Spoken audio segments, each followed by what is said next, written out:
జిల్లా కేంద్రమైన తిరుపతి పట్టణంలో ఓ ఇంటి మిద్దెపై పేకాట ఆడుతున్న 11 మంది వ్యక్తులను డ్రోన్ కెమెరా ద్వారా గుర్తించిన పోలీసులు వెంటనే అక్కడికి చేరుకొని వారిని అదుపులోకి తీసుకుని వారి వద్ద నుంచి 37,000 రూపాయలు స్వాధీనం చేసుకున్నారు.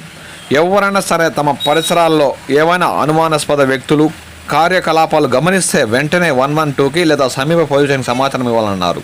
ప్రజల సహకారంతోనే నేర రహిత సమాజం సాధ్యమవుతుందని పోలీసు ఉన్నతాధికారులు పేర్కొన్నారు.